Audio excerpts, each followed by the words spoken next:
na residência, né? Para a gente ir conversando e vocês aproveitem, meninas, para tirar as dúvidas.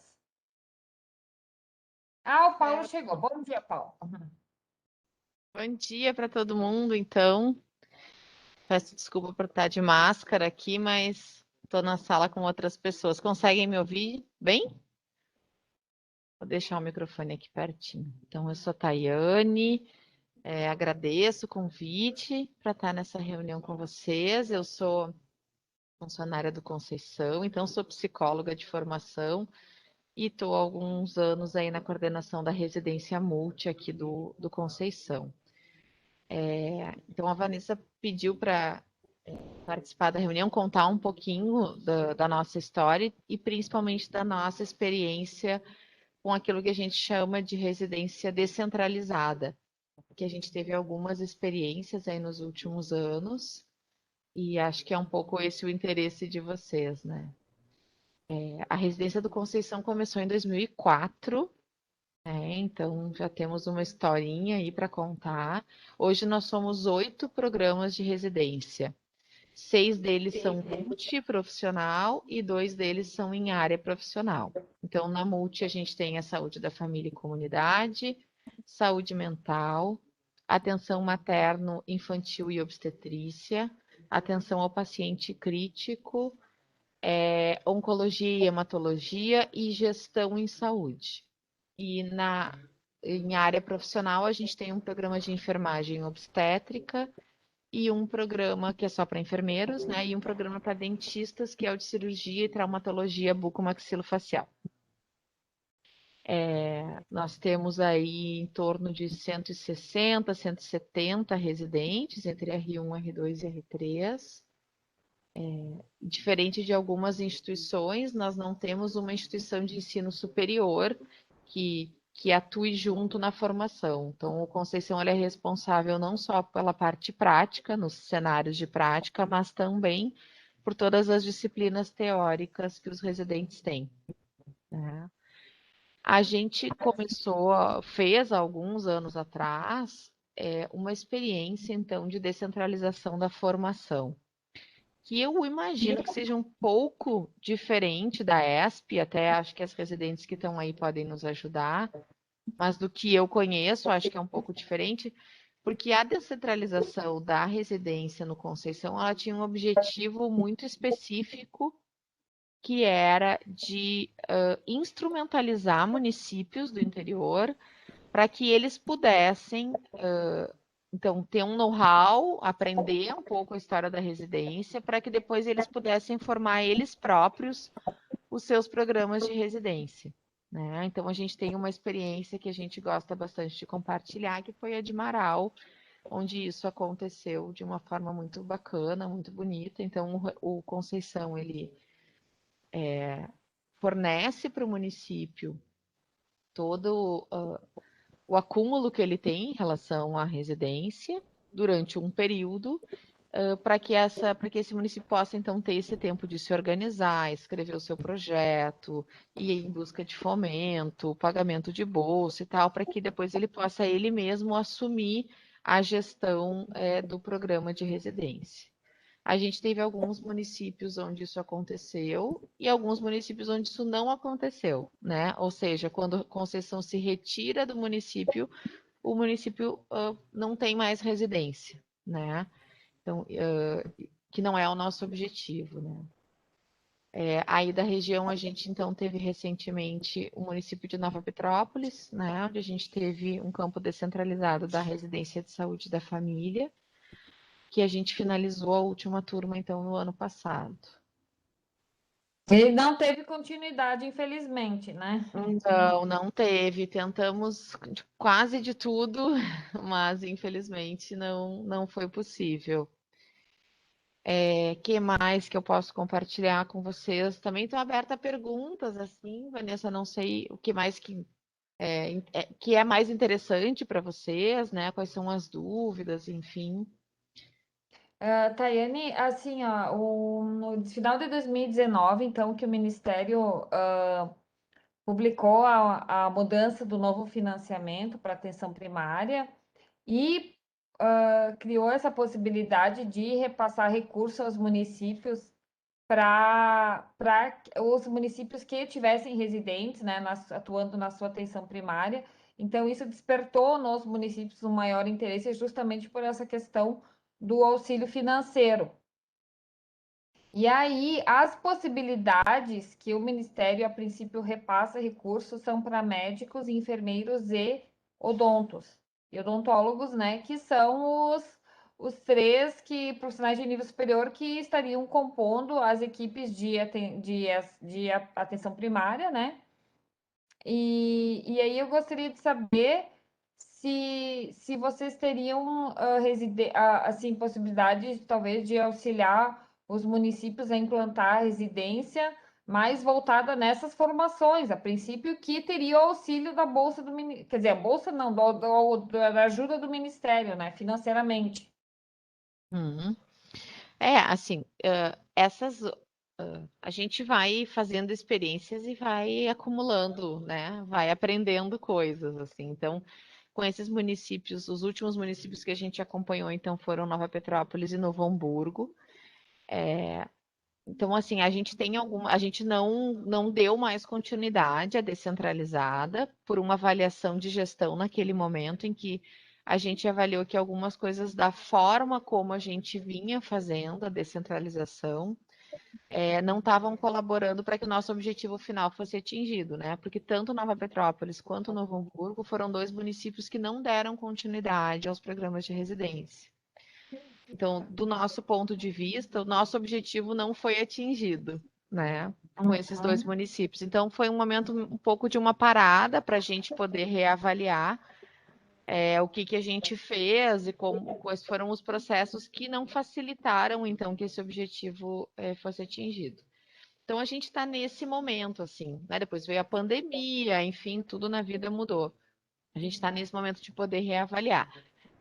Para o ano que vem, a gente não tem previsão de conseguir fazer isso, né? Porque a gente já está construindo o edital, a gente já está distribuindo as vagas. Essas vagas da descentralizada, elas são cadastradas em Porto Alegre, no nosso programa, e são deslocadas para os municípios, tá? A gente não é um programa diferente, o Saúde da Família Porto Alegre e a descentralizada. É um único programa com algumas vagas de algumas categorias profissionais que então são deslocadas para os municípios. A cada edital a gente faz uma conversa, então, para definir o número de vagas que a gente vai abrir em cada profissão, em cada programa. E esse processo, então, para o ano que vem, ele já está em andamento, até porque o nosso edital sai agora, início de setembro. Então, assim, toda e qualquer conversa que a gente pudesse fazer, a gente teria que fazê-la vislumbrando, né, 2023. Né? E aí a gente precisaria, a gente tem vagas não para médicos, porque eu sou responsável só pela Coremo, né? Aqui no Conceição a gente tem duas coordenações, a da residência multi e em separada da residência médica, que tem um programa de saúde da família e comunidade também bastante tradicional. Mas a gente tem vaga, sim, para enfermeiros e dentistas, né? Que, assim, a gente teria que construir tudo isso, né? Como eu disse para vocês, isso não estava no nosso plano desse momento, né? Chega então um convite da Vanessa para que a gente possa conversar, e essa hoje é uma primeira conversa. Então, a gente teria que começar a pensar nessa possibilidade, avaliar, enfim. Eu vi que está chegando umas perguntas ali pelo chat.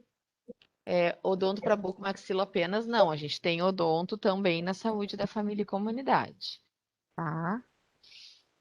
E a buco não trabalha na atenção básica, trabalha no CEL e trabalha também no hospital, emergência, internação, trabalha com cirurgias ali no Hospital Cristo Redentor. Mas, Tayane, bom dia.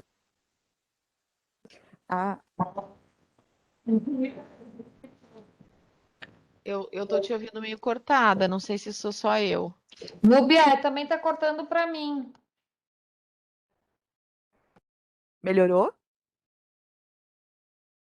Sim? Tá.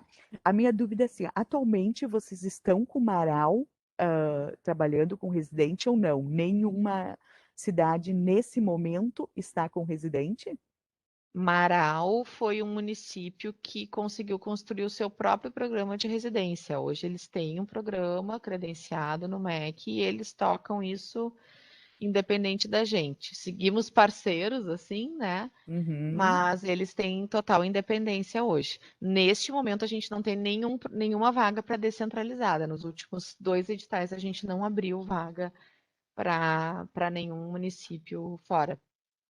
Porque a gente não fez essa pactuação antes com nenhum município, justamente por estarmos nesse momento assim um pouco de rever, né, o que a gente Uhum. poderia fazer para uma próxima experiência, para que o objetivo tivesse mais sucesso, né? Uhum. E quando vocês faziam, porque daí não tinha essa portaria, né, do MEC de repassando a bolsa desse profissional, tanto de Nova Petrópolis, Novo Hamburgo, inicialmente de Marau, era paga pelo Conceição, no caso. O Sim, a gente município tem só. o município entrava, isso é uma questão bem importante, que a gente teve algumas dificuldades, né? O Conceição ele entrava com o pagamento das bolsas, entrava com todas as aulas teóricas, né? E o município tinha que oferecer, então, a preceptoria, né, o profissional que desse supervisão, que fizesse o acompanhamento do residente, e também o município tinha que viabilizar a vinda desse residente em alguns momentos a Porto Alegre para as atividades. Isso foi um problema em alguns municípios. Isso são algumas coisas que a gente foi avaliando, assim, né? Que a gente precisa deixar isso tudo muito bem amarrado, até porque a gente viveu troca de gestão nos municípios, enfim. Aí tu pactua com um gestor, depois o gestor muda, né? A combinação quer mudar, então tem tudo isso.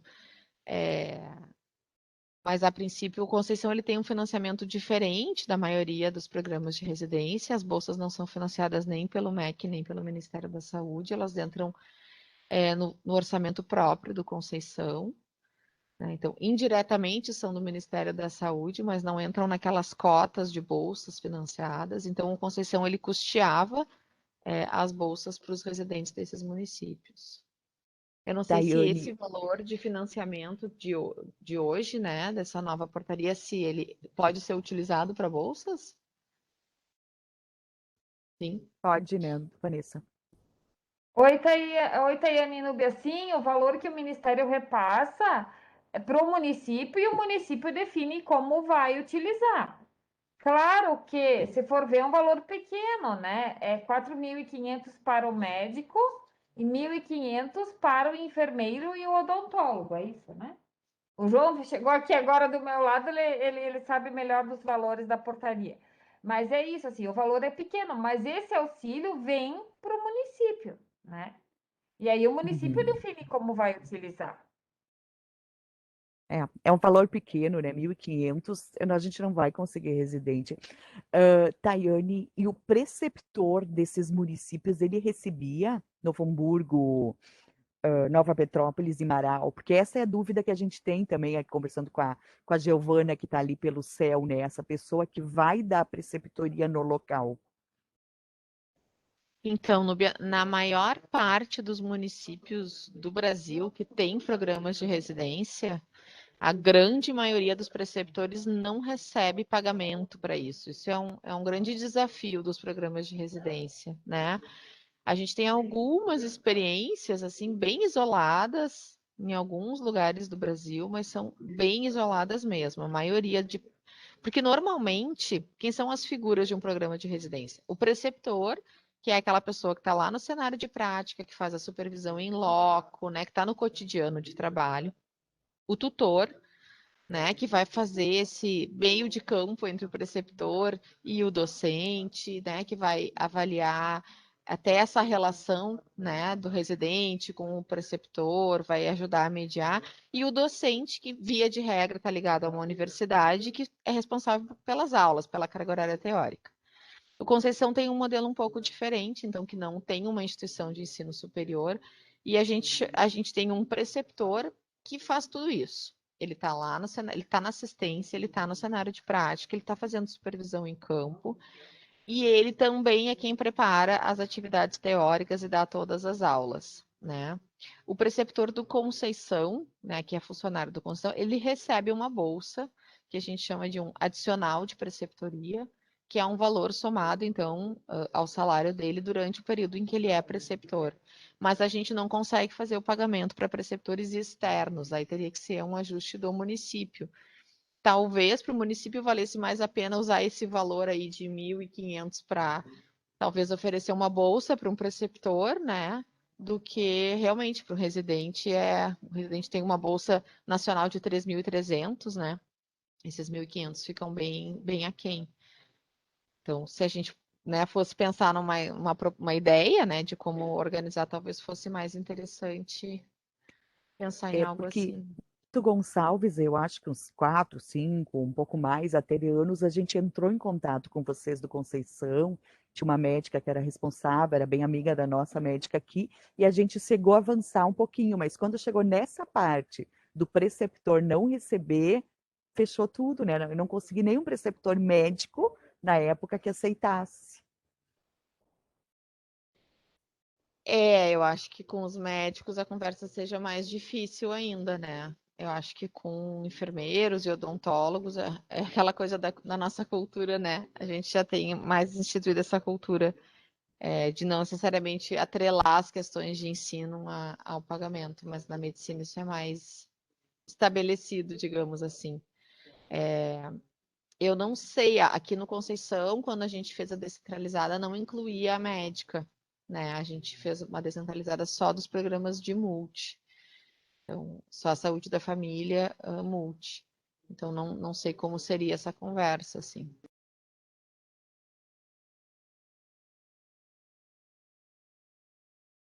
Oi, colegas. Bom dia. Me ouvem bem? Só para me apresentar, João, eu coordeno aqui na quinta Coordenadoria Atenção Básica, junto com a Vanessa, Saúde Bucal. Então, só para pontuar também o que nós lemos sobre a portaria do Ministério da Saúde e estamos conversando com os municípios, que a ideia justamente é fortalecer essa questão da residência, né, na atenção primária e realmente, em que pese o valor não ser um valor muito atrativo, digamos assim, a portaria traz como uma das vantagens o fato do profissional, do município, não ter que arcar com os encargos trabalhistas, né? Então, independentemente de ser um residente ou não, muitas vezes o município vai precisar ter um profissional ali, né? E o que a gente vê é uma dificuldade muito grande em ter, inclusive, profissionais que permaneçam numa mesma equipe, numa mesma unidade, que estabeleçam um vínculo, né? Em determinados locais, principalmente, né? Que são nevrálgicos em alguns municípios. Então, se a questão do recurso não é tão atrativo assim, ou seja, o município vai ter que acabar arcando com aquele profissional, ele vai ter um profissional que vai ficar minimamente 2 anos ali, e ele vai manter, né, aquele ciclo, ele vai sempre ter os residentes, né, então aquela equipe não vai ficar descoberta, né? Sem contar, logicamente, que a tendência é ter profissionais que já têm um perfil, né, para aquele tipo de atuação, que é outra questão também, né, meio difícil hoje em dia, porque muitos profissionais acabam procurando atenção primária num primeiro ano, mas assim como uma forma de assim, como se fosse apenas um serviço anexo, assim, para estar trabalhando ali, já com ideia de estar saindo e não tem um perfil, né? Então, penso que isso qualificaria também, né? Comentando a questão das preceptorias, né? A nossa opinião, assim, é de que realmente eu acho que os preceptores eles precisam receber um recurso, tá? Porque senão nós vamos estar trabalhando um processo de uma forma muito amadora, digamos assim, sabe? Você fica dependendo da boa vontade de um colega que muitas vezes vai ter, mas, sabe? E você acaba não incentivando. E eu acho que a atenção primária ela tem que trabalhar isso, sabe? Essa questão da residência, o preceptor ele precisa ser reconhecido por isso, e quem não é preceptor precisa estar vendo isso. Que aquele colega que é preceptor, ele é reconhecido por ser preceptor, né? E muitas vezes você acaba estimulando outros colegas. Bom, olha, quem sabe, porque a gente sabe, pessoal, não adianta querer assim imaginar o contrário. Todos nós queremos ser reconhecidos e a partir do momento que estamos fazendo algo diferenciado, eu acho que é justo. Então, eu acho que os municípios teriam que se organizar assim, né? Por isso que esse recurso ele não vem engessado. Ele não vem engessado, né? Cada município vai poder organizar da forma que achar melhor. E eu acho que esse recurso ele pode ser muito bem utilizado para os preceptores, né? Então era só isso que eu queria falar, porque eu cheguei um pouquinho depois, mas eu já estava a par de toda a situação, veio debatendo com a Vanessa. A gente acha que a educação permanente ela seja através da residência, seja através de outros programas, é um meio fundamental para nós qualificarmos o serviço, mas ele é ainda muito incipiente, né? Nós não acordamos muito para isso. Nós puxamos uma lista de municípios do Brasil que foram contemplados já com esses recursos. E nos chamou a atenção o seguinte: em municípios da região do Nordeste, eu não sei se Centro-Oeste também, alguma coisa assim, tem muitos profissionais residentes. E nós percebemos que aqui na nossa região sul, principalmente no nosso estado do Rio Grande do Sul, e até comparando com Santa Catarina, os nossos municípios estão, em sua grande maioria, silenciosos nesse processo. Então, nós estamos um passo atrás, assim, sabe? A gente não está, assim, discutindo, debatendo essas questões. Eu não digo nem aderindo à portaria. Eu digo começar a debater isso, começar a debater junto com as instituições de ensino, sabe? Começar a levantar essas questões, pontos fortes, pontos que precisam avançar, enquanto que outras regiões do Brasil estão aproveitando esse momento para começar a fortalecer, principalmente, os seus serviços da atenção primária, né? Então, basicamente, era só isso que eu gostaria de comentar. Bem, Vanessa, oi, Vanessa Eveline, tudo bem? Oi, Evi, tudo bom? Dá para ouvir? Sim. Sim, tá. Eu tenho uma pergunta assim, bem leiga, tá? Qual que é o primeiro passo, vamos supor, a secretaria, né, que quiser aderir ao programa, qual que é o primeiro passo que a gente tem que tomar? Além de querer. Tayane, pode responder? olha, na verdade, assim, sobre a questão do financiamento, isso acho que vocês entendem 1000 vezes melhor do que eu, né, de como é que é essa adesão dos municípios. O Conceição, ele tem essa trajetória de ter apoiado alguns municípios em alguns momentos, né, e isso partiu muito da demanda dos municípios, assim como a Vanessa agora me ligou e disse, Tayane, queremos conversar sobre isso, né, esse foi o movimento todas as vezes em que isso aconteceu, né. Acho que o João traz algumas coisas bem importantes, assim, eu concordo plenamente que acho que o preceptor precisa ser reconhecido e valorizado, e isso é um problema que a gente tem olha, em praticamente todos os programas do país, né, de uma dificuldade de valorização, de reconhecimento desse profissional. A residência multi, diferente da residência médica, a residência multi e a residência médica, elas têm trajetórias históricas, políticas, né, e dentro das políticas públicas muito diferentes, né, então é muito diferente a gente falar de uma coisa e falar de outra. A residência multi no nosso país, ela ainda é feita muito na base do amor à camiseta, dos profissionais, das equipes. Isso, acho que, como disse o João, não profissionaliza algumas coisas, né, a gente fica sempre dependendo desse amor, e amor, como todo amor, né, tem suas fases. Às vezes o amor cansa, né? Então, é muito complicado a gente criar uma política pública com base nisso. A gente enfrenta grandes dificuldades em nível nacional em relação à residência multi. A gente já está há mais de 2 anos sem Comissão Nacional de Residência Multi funcionando por determinação do MEC, o que vem inviabilizando diversos processos, porque muitas coisas precisam passar pelo nível do Ministério para serem validadas. Então, por exemplo, hoje um residente não tem condição de trancar a sua residência, ele não tem condição de pedir transferência de um programa para outro. Né? Alguns exemplos de coisas que hoje são inviabilizadas por uma dificuldade de uma aposta na residência como uma política pública para o SUS. Né? Por outro lado, eu concordo também com o João, acho que o serviço que tem residência, ele se qualifica, querendo ou não, né?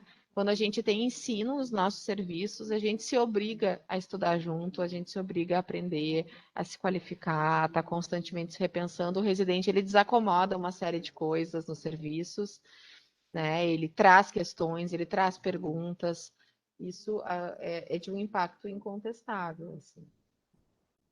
Agora, acho que são 2 caminhos. Acho que um caminho é vocês pensarem a questão da adesão, né, de como que o município pode, então, pleitear essa verba, que não é uma verba que dê conta de tudo, mas que pode ser, né, bastante usada. E outra coisa é pensar, então, numa proposta para o Conceição, se for esse o encaminhamento, né? Então, assim, o que os municípios da região assim, demandariam para uma parceria com o Conceição. Eu acho que são 2 caminhos, né, paralelos, assim. Hoje eu não tenho condição de dizer para você se o Conceição iria aderir a uma proposta, né? Como eu disse para vocês, a gente está num momento de repensar, de reestruturar, mas eu acho que nada impede que a gente possa ver qual é a proposta, conversar junto, pensar junto, planejar. Como eu disse para vocês, para 2022 a gente não consegue, teria que ser para o outro ano, mas nada impede que a gente possa amadurecer tudo isso, né? Chegou um texto aqui, deixa eu ver se é para mim.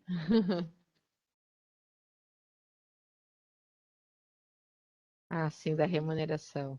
Eu não sei, para conseguir residente multi por uma bolsa de 1.500 já acho difícil. Para médico eu acho bem impossível. E acho que tem uma outra coisa que eu queria pensar também disso que o João falou.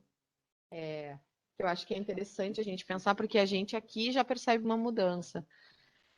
Acho que tem sim uma maior identificação do residente, né, que procura então uma especialização nessa área, e isso historicamente sempre foi muito tradicional, né, mas hoje a gente já vê uma mudança nesse perfil nos multis.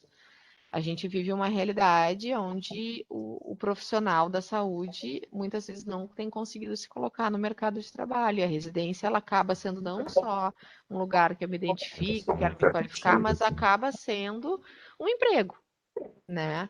Então a gente tem sim residentes muito interessados, identificados e focados, e tem também aqueles que, né, que tem ali por 2 anos um salário interessante e garantido, né? Acho que isso é uma coisa importante, que tem uma mudança assim nos últimos anos.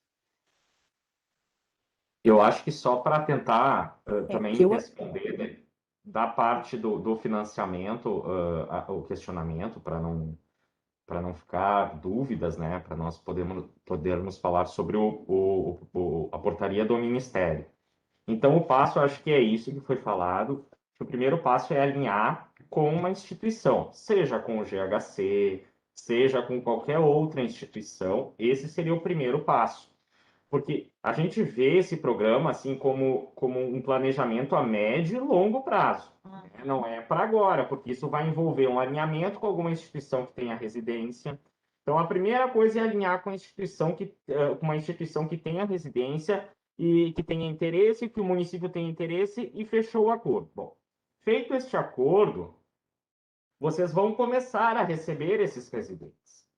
E só depois que vocês começam a receber os residentes que vocês conseguem aderir ao programa do Ministério para receber os recursos.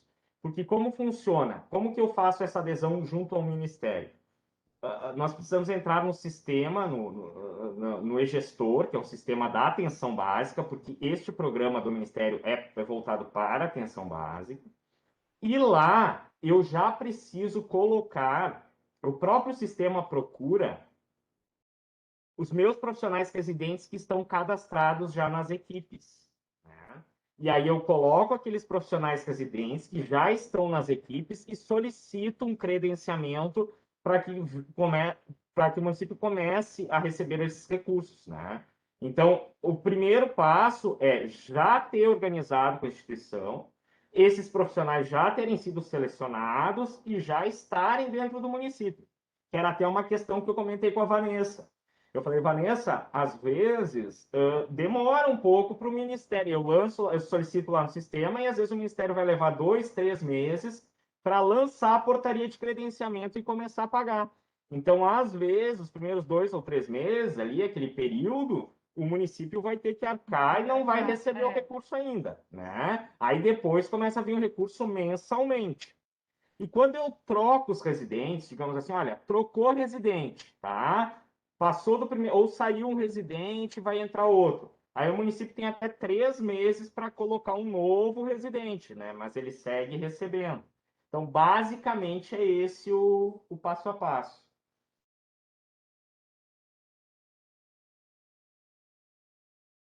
Tayane, eu gostaria de saber se você pudesse deixar o e-mail no chat. Eu até tenho o teu telefone, mas acho que não tem e-mail. Então, para o pessoal que está aqui na reunião, vocês podem pegar o e-mail da Tayane. O telefone da Tayane eu tenho, qualquer coisa, tá? Se vocês quiserem, daí depois vocês me pedem. E aí eu acho que agora vai de vocês tentarem afinar essa conversa com o GHC, né? Então, ali a Tayane, obrigada, Tayane, que você deixou o e-mail. E aí depois eu vou continuar a conversa contigo, porque para a gente ter um contato também com a residência médica, será que nós teríamos essa abertura com a residência médica também? O que tu me diz? A residência de saúde da família e comunidade aqui trabalha a residência médica que mais trabalha junto com a Multi aqui na nossa instituição. Hoje quem está coordenando é a Carmen, eu posso te passar o contato dela depois ali pelo WhatsApp.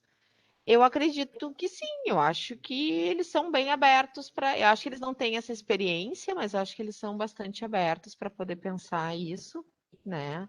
Acho que é tudo uma questão de sentar e poder avaliar juntos as possibilidades, né? A demanda, o que é a demanda do município, quais são as demandas do GHC, enfim, como é que a gente consegue casar essas propostas. Mas eu te passo o contato dela, né? Tá. Pode ser que a gente já fez essa primeira conversa, enfim, fico à tua disposição. Tayane, a médica não tem descentralizada que você falou, né? Não, São não, todos não. os campos em Porto Alegre. Em Porto Alegre, nas unidades do Constituição. Eles ficariam questão de 2 meses nos municípios, será que era isso? Que a proposta para nós quando eles estavam fazendo residência, eles tinham, se eu não me engano, eram 2 meses que eles podem fazer em outros locais. Em seguida tem gente tentando aqui com nós para ficar esse período que é optativa. Isso que a gente tem nos programas de residência é um estágio optativo, é um período que pode ser de 1 mês ou 2, dependendo do programa, onde o residente, mas é uma iniciativa própria do residente. O residente escolhe um outro serviço, pode ser em outro município, em outro estado, em outro país, já aconteceu, né, para fazer uma experiência numa ideia de uma complementação da sua formação, né? Então, alguma coisa que ele acha que poderia conhecer melhor, que ele tem interesse em aprofundar. Então, mas é uma iniciativa daí do residente, né? E aí que a gente teria que talvez firmar a questão do convênio, né? Porque a gente não aceita ninguém se não existe algum convênio com a instituição. Talvez a gente começaria já esse de 1 mês, 2 meses, porque na multidisciplinar também tem isso, Tayane. Tipo, as enfermeiras poderiam ficar aqui com nós 1, 2 meses? Isso já poderíamos firmar para esse próximo ano, independente de... O optativo, como eu te disse, ele é uma iniciativa do residente, né? O residente é que escolhe um local, escreve um projeto para esse estágio optativo e executa esse projeto no município do serviço que ele escolhe. O Conceição hoje ele não faz termos de cooperação para estágios optativos, porque os termos de cooperação eles envolvem uma série de tratativas, né, e que a gente avalia que para um estágio que pode ser pontual, pode ser feito por um residente lá uma vez na vida e nunca mais nenhum outro residente se interessar, né, não vale a pena. Mas a gente tem aqui no hospital um setor que lida só com convênios e estágios, e certamente no caso, né, de uma residência descentralizada, ou da gente pactuar alguma outra coisa, a gente tem que fazer uma cooperação interinstitucional, né, para poder dar conta disso. Mas para o optativo hoje, a política do Conceição é de não fazer. É uma iniciativa do residente que procura o município, procura o serviço, enfim, e faz essa pactuação, tanto para a médica quanto para a multi. Isso já nos fechou várias vezes as portas, né? Por não ter esse convênio, nós não aceitamos, porque tem que ter todos os trâmites legais. Então, talvez se tivesse isso, uma coisa mais simplificada, a gente estaria mostrando, né, o que faz um residente. Eu acho que era um cartão postal para a gente conseguir o outro, né? Acho que era uma coisa de se pensar também, né? Fazer algo mais simplificado, mas que pudesse já estar mostrando, não, o residente vem para ajudar também, para trazer novos conhecimentos. O meu grande problema, eu acho, é esse preceptor da unidade, como disse a Giovana, ele não recebeu, ou ele tem que dar as aulas, ele tem que ser tutor e ele tem que ser o docente. Isso me preocupa bastante, porque daí nós não vamos ter aceitação, né? Dessa forma, dele fazer essas 3 funções. Porque se ele não tiver que ser o docente, tudo bem. Sim, quando a gente fez essas experiências, o Conceição assumiu a docência, né? As disciplinas. Então, às vezes, o residente. Agora a gente está fazendo tudo muito bem online, né? Mas naquela época isso não existia. Então, os residentes tinham que vir a Porto Alegre, fazer as atividades, serem liberados e tudo mais. Uma alternativa que a gente estimulou bastante na época que Nova Petrópolis fizesse, na ideia de que o município pudesse depois continuar com um programa seu, né, do município, o diálogo com alguma universidade. Na época a gente aventou bastante a possibilidade de um convênio com a UX do município, né, onde a universidade pudesse entrar com todo esse know-how da docência, né, ministrar as disciplinas e tal, e o município ficaria com a parte prática, que é como funciona, por exemplo, a Unicinos, é como funciona a UBRA, é como funciona a PUC, né, as residências que tem nesses locais. Na UFSPA, né, os residentes que fazem residência na UFSPA, eles têm aula na UFSPA e fazem a prática na Santa Casa. Isso é o modelo padrão no país, né? A maior parte das residências acontecem assim. Então, acho que teria também que ir mapeando isso, né, nos municípios, na região aí.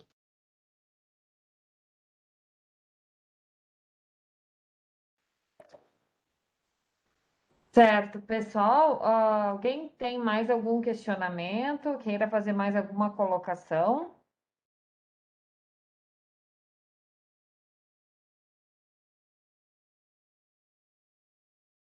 Não? Bom, então, da nossa parte, agradeço muito a disposição da Tayane em participar. Vocês têm o contato dela agora e, gente, agora é só evoluir, viu? Quem tiver interesse, eu acho que esse primeiro contato foi muito bom. E depois, Tayane, eu vou te pedir daí também o contato da responsável da residência médica, que também é válido que ela participe da conversa em algum momento. Claro, fico à disposição. Agradeço por poder conhecer vocês. Qualquer coisa a gente segue trocando figurinhas. Então tá, obrigada. Obrigada. Tchau, tchau. Boa reunião. Tchau. Podemos ir aí conhecer? Acho que sim, né, Tayane? Viu, Núbia? Depois eu te passo o contato dela, tu mantém o contato com ela.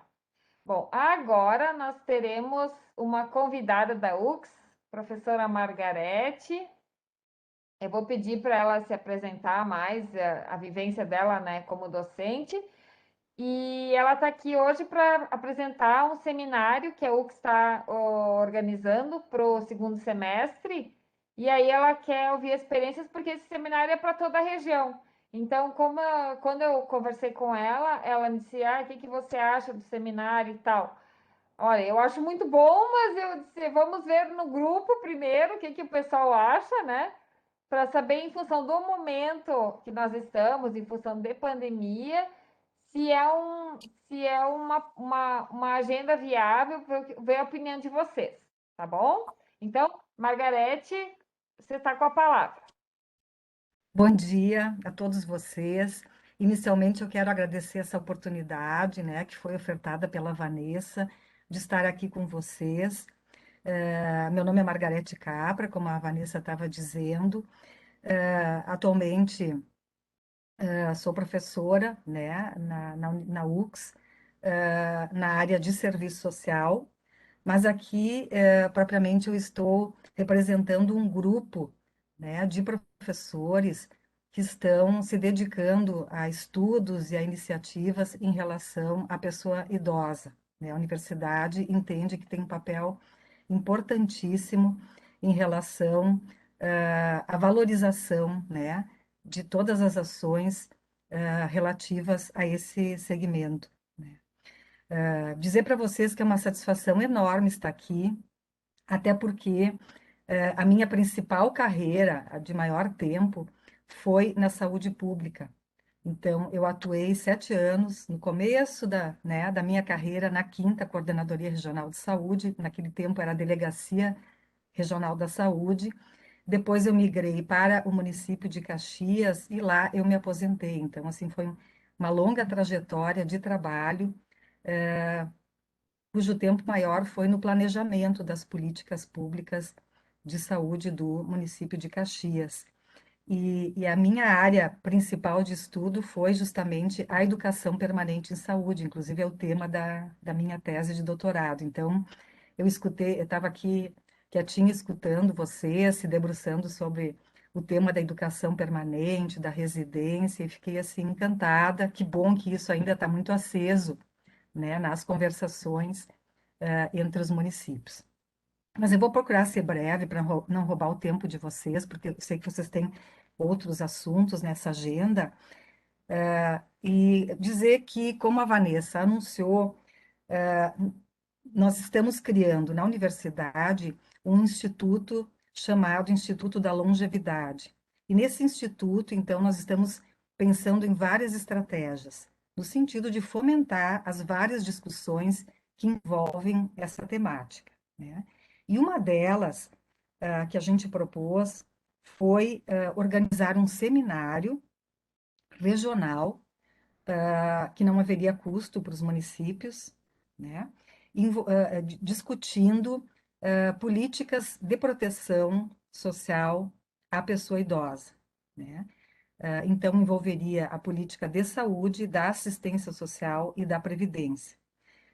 Nós imaginamos que, para que seja um evento que produza, né, transformações na realidade dos vários municípios, que seria importantíssimo que os municípios tivessem uma participação direta desde o início na concepção desse seminário. Ou seja, nós não pensamos só em desenvolver palestras. Uma palestra a gente assiste e em pouco tempo a gente acaba, né, muitas vezes até né, se desligando daquelas discussões. E aí a gente pensou, então, num seminário que contemplasse painéis de debate e também oficinas regionais. Eu vou colocar a ideia como a gente pensou, porque depois, eu não sei se a gente vai ter tempo aqui, Vanessa, talvez né, algum momento sim, ou senão vocês podem pensar e depois nos dar um retorno. Nós pensamos da seguinte forma, então. Esse seminário iniciaria em outubro, que é o mês assim comemorativo, né, em relação à pessoa idosa.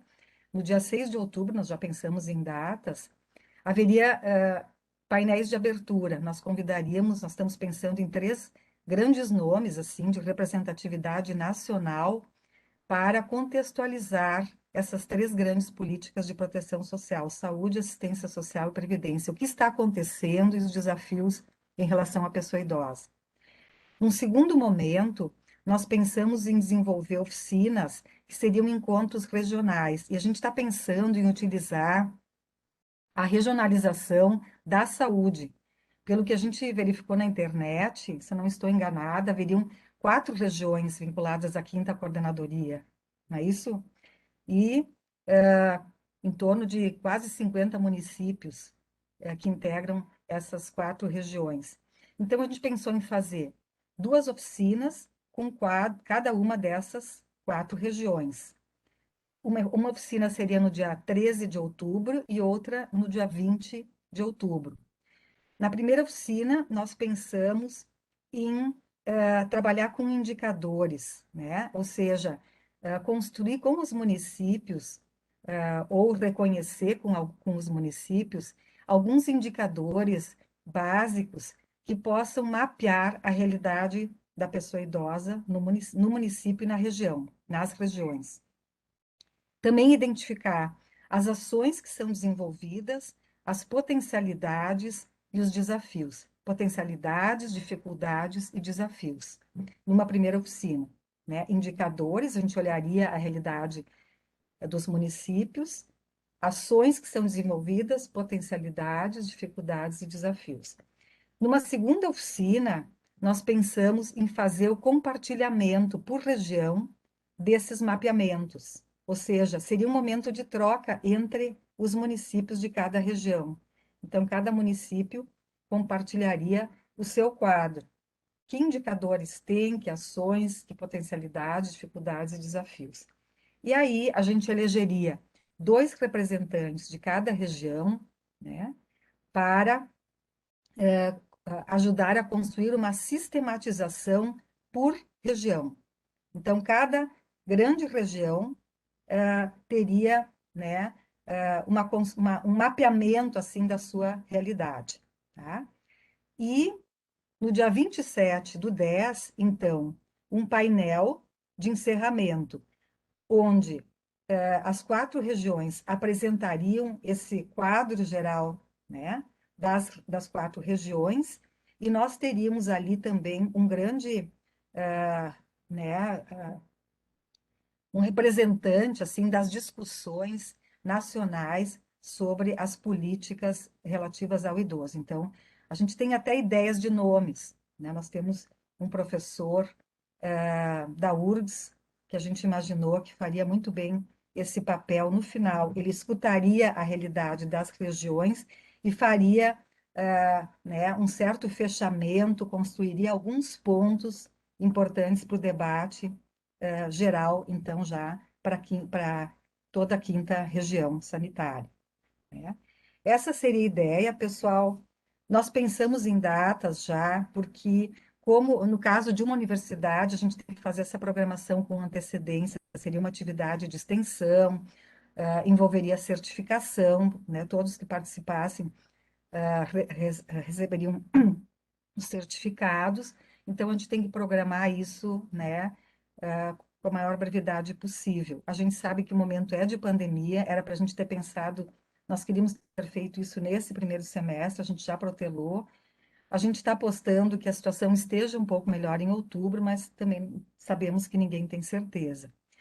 A ideia, ainda, né, depois desse ciclo de debates, nós pensamos em março do ano que vem, criar um outro encontrão, um grande encontro, onde os municípios poderiam socializar as suas experiências. Experiências bem-sucedidas, ou mesmo aquelas que não foram tão bem-sucedidas assim, né? A ideia é de que a gente comece a constituir uma rede de debates acerca, né, das políticas sociais relativas à pessoa idosa. E a universidade, por que a universidade está se envolvendo com isso? Porque é o papel de uma universidade comunitária como é a UX. Né? Entre as várias ações, a gente acha que nós temos que apoiar, incentivar isso junto a essas instituições das políticas. Bom, agora eu faria algumas perguntas, assim, né?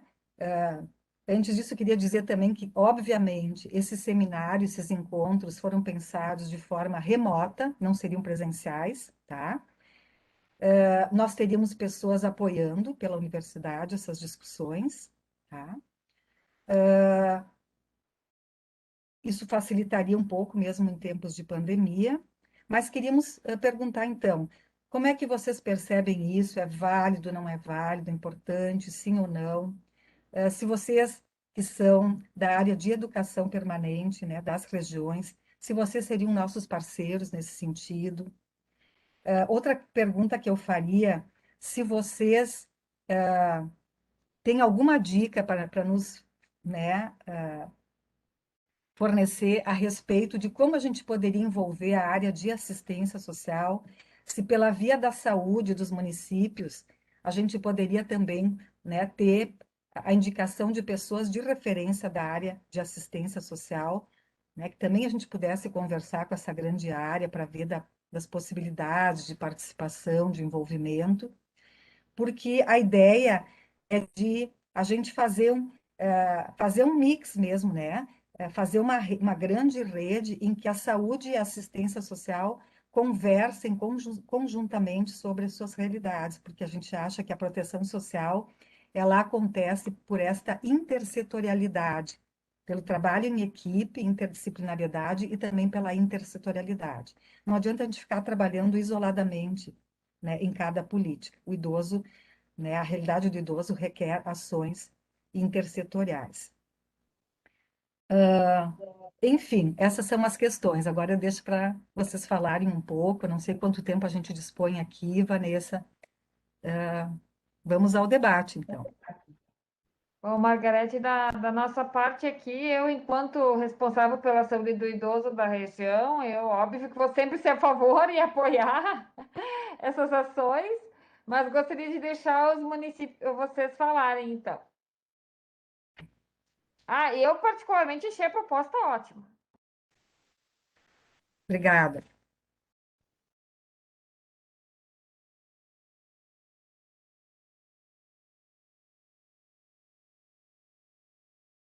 Nube, Eveline, o Paulo, a Fernanda, que estão aí. A opinião de vocês é muito importante para nós, assim, né? Porque vocês estão lá, próximos aos municípios, então vocês podem nos dar um retrato mais concreto, assim. Vocês acham que haveria adesão, haveria interesse, haveria a viabilidade? O que vocês acham? Bom, eu vou falar da experiência de Bento, tá? Eu adoro todas essas coisas, acho 10, é fantástico. Eu vou te dizer que eu vou ficar com alguns receios, porque a gente está tão enlouquecido ainda com a pandemia, com a vacina, com a questão do ambulatório pós-Covid que a gente está implantando, com voltar às PICs, que eu vou te dizer que eu tenho medo e receio, porque a gente está com troca da coordenação da saúde do idoso também. Então, assim, a Evelise vai assumir, a nossa Evelise vai assumir mulher, criança, idoso, mais um monte de coisas do que ela já está. Então, está começando, eu acho, a ficar pequeno para uma pessoa. Enquanto no MESC também, a gente já fez, nós fizemos o PROAD da pessoa idosa do Sírio-Libanês. Então, a gente fez, se eu não me engano, 2 anos atrás, inúmeras capacitações, a época que era Cristiane Votrich, na coordenação do idoso, o município aderiu, achou que era importante, válido, foram feitas muitas ações, foram apresentadas todas essas atividades, o grupo condutor.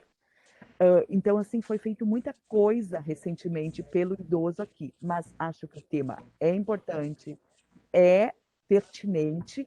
Eu só tenho medo de dizer, não, Bento vai assumir, vai entrar e a gente está assim, enlouquecido de coisas, por isso que eu perguntei presencial ou online, né? Eu gosto muito do presencial, sinto falta de algumas coisas, mas eu acho que a pandemia está aumentando, a gente vê os índices aumentando. Eu estou com um familiar entubado numa UTI, então tu sente assim o que é que está fazendo essa pandemia, né, nas pessoas. Então, assim, eu não quero dizer sim, mas eu não quero ser botar água fria, porque eu acho que tudo que vem a melhorar a nossa saúde, né? Então, na medida do possível, no MESC, no que é eu, Núbia, posso ajudar, mas eu vou te dizer que, como já teve muita coisa feita e muito funcionário atuando e saindo interdisciplinar, com muita participação das instituições de ensino, tá correndo muitas, como é que eu vou dizer, ainda ações feitas lá. Então, assim, intervenções de aluno da graduação com a pessoa idosa, os diagnósticos de enfermagem da pessoa idosa. Então, a gente está fazendo ainda muitas coisas que repercutiram desse curso do Sírio-Libanês. Uhum. Isso.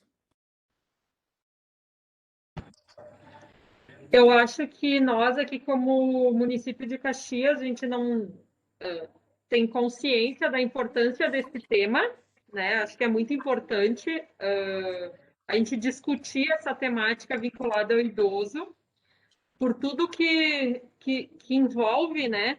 Não é só, infelizmente, a gente sabe das coisas negativas que hoje se está sofrendo, né, essa ala da população, mas também a gente compartilha do mesmo sentimento que a Núbia, porque não seria. Nós temos um núcleo dentro da secretaria que tem como público-alvo também o idoso, né, que, claro, teria que ser envolvido, e outros setores também que acabam trabalhando com esse público, né? Mas também a gente não pode deixar os temas de lado em função da pandemia, mas mesmo assim a gente acaba ficando um pouco de mãos atadas, porque o foco da secretaria, como eu já mencionei na reunião passada, acaba sendo Covid, vacinação, e tudo meio que acaba em volta disso, né? Mas acredito que a secretaria vai querer ter interesse em participar com isso, com certeza, né? É um assunto de interesse da sociedade, né? É muito importante isso, com certeza. Uhum. Obrigada. Eu também queria parabenizar a UX, né, por esse. Todos me ouvem bem? Parabenizar a UX, né, por esse trabalho. A gente, né, tem conhecimento que esse grupo etário precisa, né, desse olhar, visto que a gente vem aumentando, graças aos avanços aí da medicina cada vez mais, né, a idade. Mas tenho esse sentimento também que já foi falado em função de que hoje, né, o foco todo está voltado para isso. Né, a gente espera que melhore e que talvez nesse período tenhamos uma outra situação. E eu acho que assim, enquanto no MESC a gente vai apoiar porque nós entendemos isso como importante, né? Agora, né, já tivemos outras oportunidades aí com baixa nos municípios pequenos, não sei se talvez Bento e Caxias tem uma outra, né? Mas nos municípios pequenos uma baixa participação quando isso era presencial, né, pelo deslocamento, enfim, porque a UCS já fez diversos momentos desses, né? E aí tem a questão de liberação do gestor e tal. A gente tem uma outra coisa agora, né? Um outro panorama que seria o virtual. Mas a gente já discutia aqui na nossa outra reunião que hoje a gente tem dificuldade em fazer esse momento interno, capacitações com os nossos, porque eles já não têm né, aquele interesse porque tem um foco enfim, no Covid, vacina, como já foi falado. Mas eu acho que a gente, como também já foi dito, não pode esquecer, né? Não pode ficar só nisso. É preciso trabalhar outras questões. Eu acho a ideia muito legal, assim, toda essa dinâmica que foi pensada, né? Bem como tu disseste, Margarete, né? Senão a gente Uhum. fica só na palestra, né? E aí, não, Uhum. precisa do debate, precisa da oficina que é compartilhar as experiências, né? Que eu acho que é a parte mais rica, assim, que é tudo que já vem sendo feito, outros poderem também conhecer. Então, eu achei a ideia muito legal. Só tenho esse receio, mas enquanto no MESC, eu acho que a gente só tem que apoiar, né? Uhum. Gente, Legal. só vou comentar a colocação da Fernanda que ela pôs no chat, só um pouquinho, que aí depois o João também quer colocar. Então, ela está sem microfone, colocou a opinião escrita. Achou a ideia muito boa, porém aqui no município estamos iniciando a implantação do NUMESC e muitos processos acontecendo ao mesmo tempo e com poucos atores. Com certeza o município participaria. Como o município é pequeno, precisamos articular mais as questões específicas do idoso, juntamente com o serviço social, pois hoje vejo que o cuidado ainda está muito fragmentado. E não é só infeliz, viu? Mas, enfim, eu acho que até esse seminário, de certa forma, vai ajudar nisso também.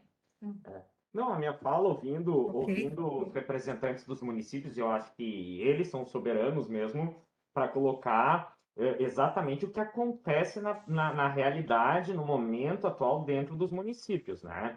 Então, é evidente que as falas são importantíssimas, mas hoje todo e qualquer planejamento que a gente faça, né, seja de uma atividade, de uma palestra, seja de um seminário, a gente sempre vai ter essa dúvida, né? A gente não sabe, olha, como é que vai estar naquele momento. E se nós ficarmos engessados nisso, nós não vamos avançar nas outras questões, né? Então, até como o Paulo mesmo, né, comentou, nós não podemos esquecer as outras coisas. A própria atenção primária da saúde do Estado está reforçando essa questão, né? Então, eu acho que enquanto quinta coordenadoria, nós seríamos um parceiro nesse processo de sensibilizar os municípios.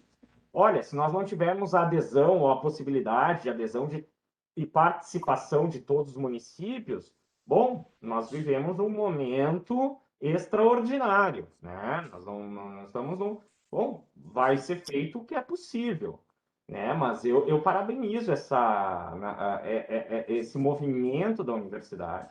Eu acho que a gente tem que trabalhar cada vez mais, o que também não é trabalhado, essa integração, né, entre ensino, entre academia e o serviço. Eu acho que isso potencializa muito, né? Uhum. E nós, sem dúvida, que nós seríamos parceiros.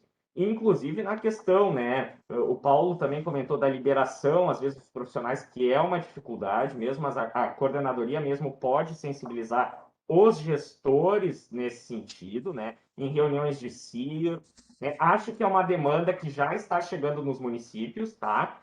A gente pode falar, inclusive, do pós-Covid para idosos, por exemplo, né? E como que os municípios vão trabalhar agora com esses idosos, né? É um grande desafio. Talvez isso possa ser abordado também. Acho que a metodologia é perfeita, porque senão nós ficamos muito passivos na questão de ouvir algum expert no assunto, mas na prática, o que é esse nosso encontro, o que é esse nosso seminário trouxe? Então, eu acho que as oficinas, acho que não sei se é possível ao final elaborar alguma espécie, algum produto, algum documento norteador ou conclusivo do que se tirou ali, né? Então, da nossa parte, aqui, enquanto coordenadoria, a gente seria muito parceiro no sentido de sensibilizar os municípios.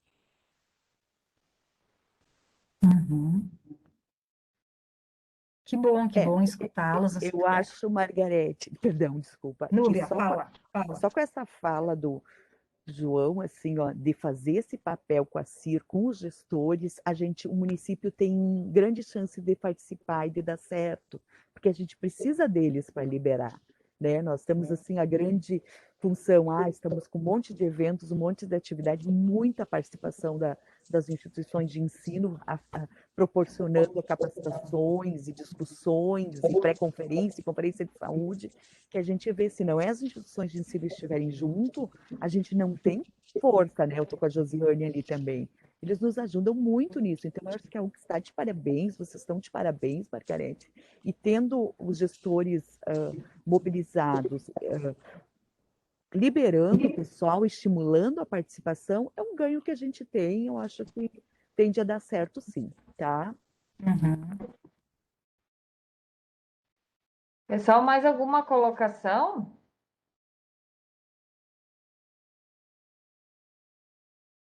Acredito que não. Bom, então, Margarete, agradecemos. Vanessa, deixa eu só para a gente encaminhar assim, ó. Primeira questão, então, com base nos depoimentos de vocês, é de que a gente deveria talvez oficiar essa proposta, né, para a quinta coordenadoria, e para os gestores diretamente, ou para a quinta coordenadoria e a quinta faz a comunicação aos secretários das regiões. O que vocês sugerem?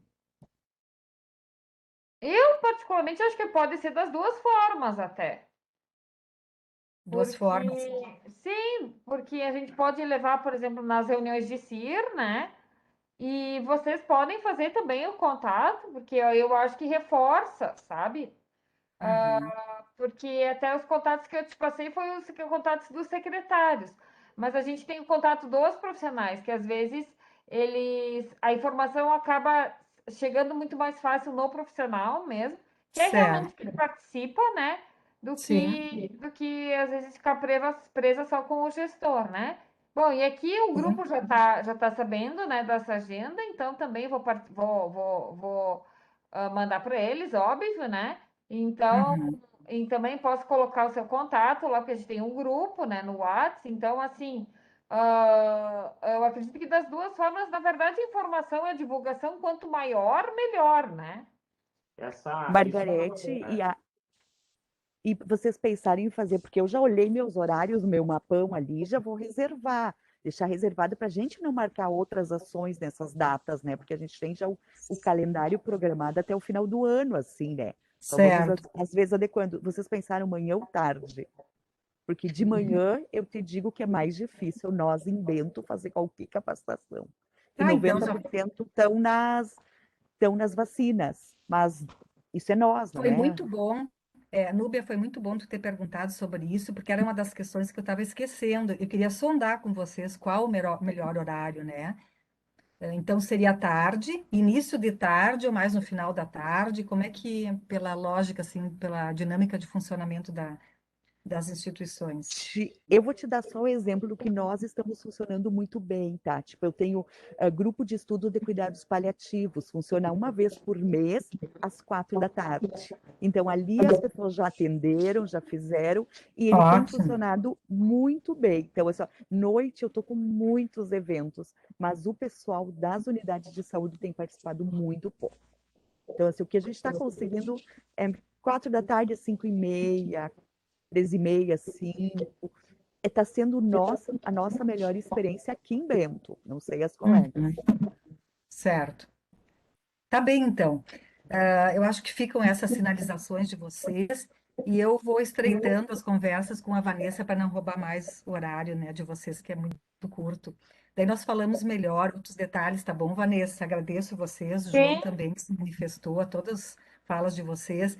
Eu vou avaliar, então, com o meu grupo de trabalho na universidade, vou considerar isso que vocês estão colocando do momento da pandemia. Não é novidade, a gente imaginou que vocês diriam isso.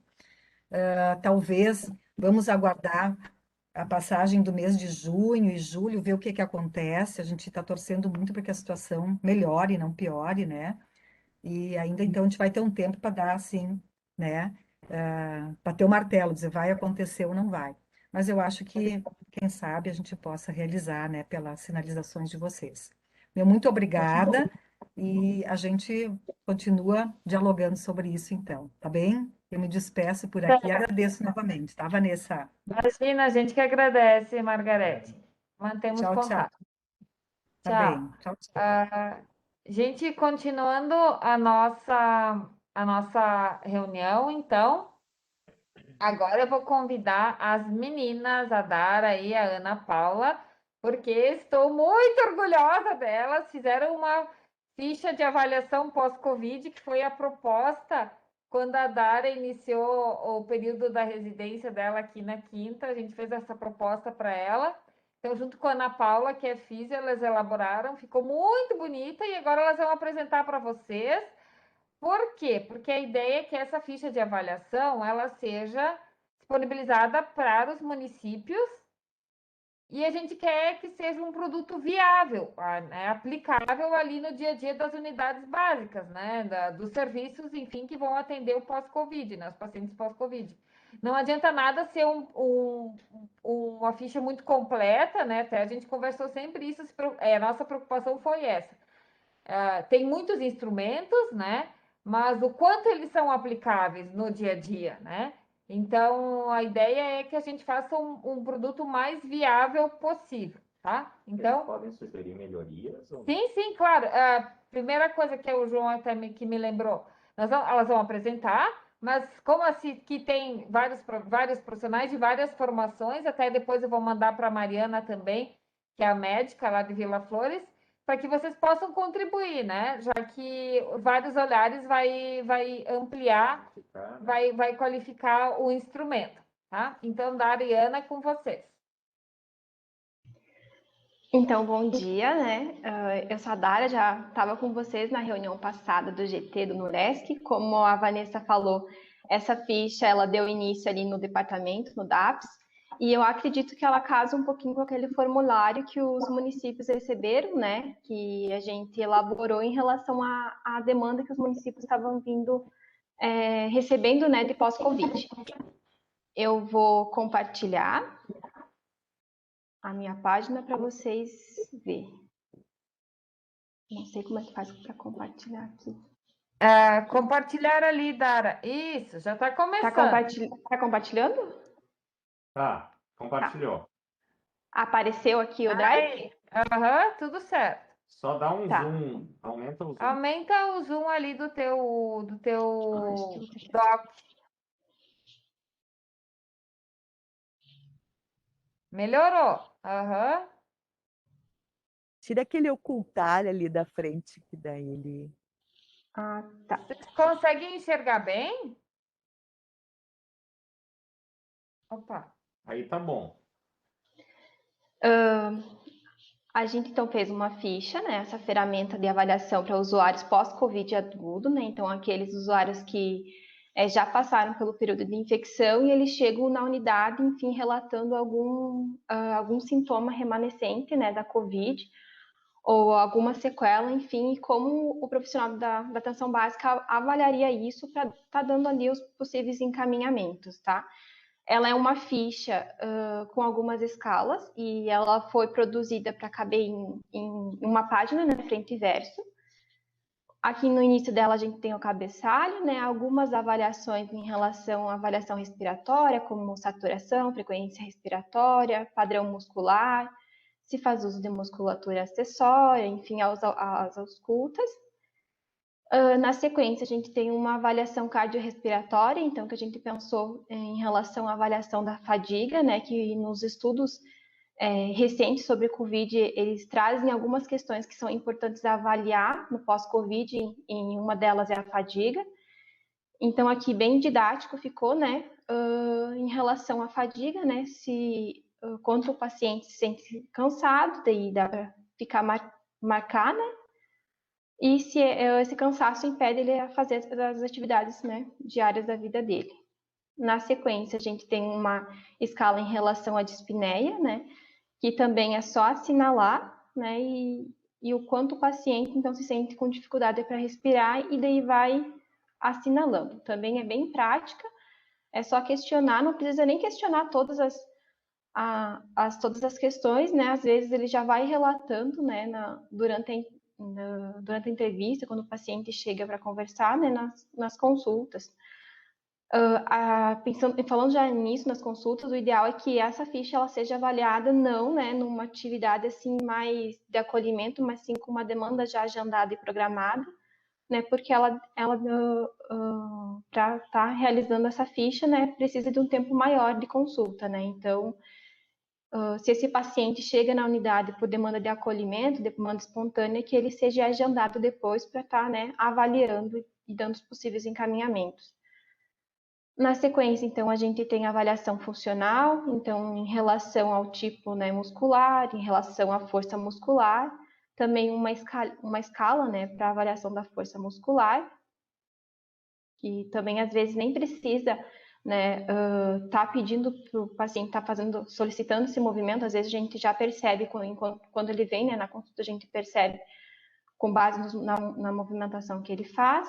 Aqui o teste de TUG, né, também tem um índice de valor de referência, e essa escala também é uma escala bem atual, né, ela foi uma escala produzida agora para avaliação funcional pós-Covid especificadamente, né? Ela tem aqui um fluxograma com algumas questões, né? E com base na resposta se sim ou não, se classifica o grau de limitação funcional, né, que o usuário apresenta.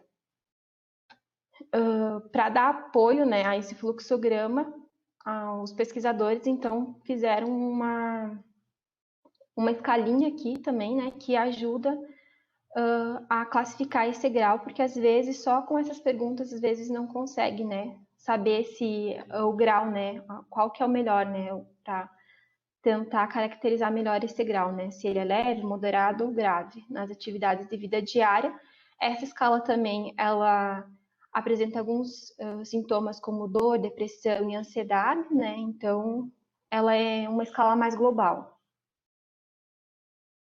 Mais para o final da ficha, então, uma avaliação quanto à cognição, né, em relação a gente pensou, né, num teste mais prático, seria o teste de fluência verbal, que é o usuário repetir, né, numa categoria semântica, pode ser de animais, pode ser de caros, pode ser, enfim, várias coisas, mas repetir durante 1 minuto, né, essa mesma palavra e palavras, né, dessa categoria, e daí, a partir disso, a gente tem um score esperado.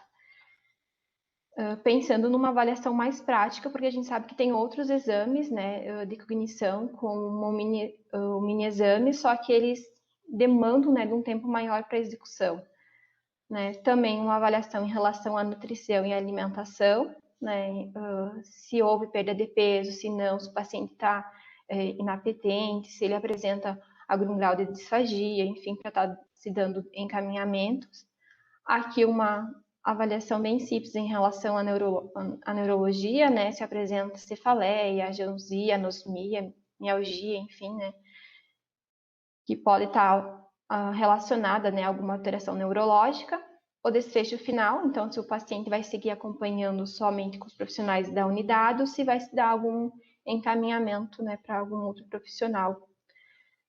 Uma reavaliação, então, né, a gente espera que essa ficha ela seja avaliada assim que o momento o paciente vira a unidade, né, e ela pode ser reavaliada depois 30, 90 ou 6 meses após a primeira avaliação, para ver se o paciente teve uma melhora do quadro clínico, se não, para estar acompanhando mais de pertinho, né?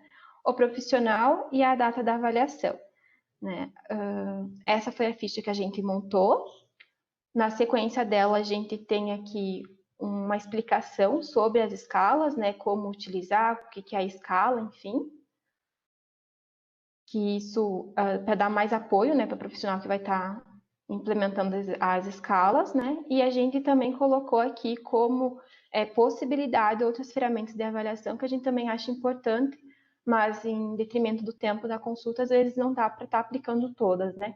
Então, né, se o profissional às vezes não gostaria de aplicar uma das escalas que a gente colocou na ficha, né, pode estar substituindo ou até mesmo complementando com outras ferramentas de avaliação, que aqui a gente traz, então, a entrevista estruturada pós-Covid, ela ajuda, então, naquele fluxograma que eu comentei, né, que às vezes o paciente relata alguma coisa e a gente fica na dúvida, né, qual o grau de perda de funcionalidade que ele se encontra no momento. Então, essa entrevista estruturada, ela ajuda, né, nessa graduação.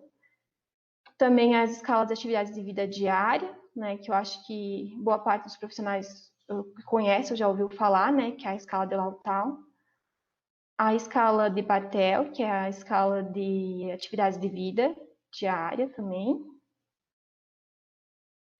O inventário de depressão de Beck, né, que é um inventário que todos os profissionais podem fazer uso, né, não se restringe apenas à psicologia. E era isso. Então, a gente gostaria agora, né, de saber o que vocês acham.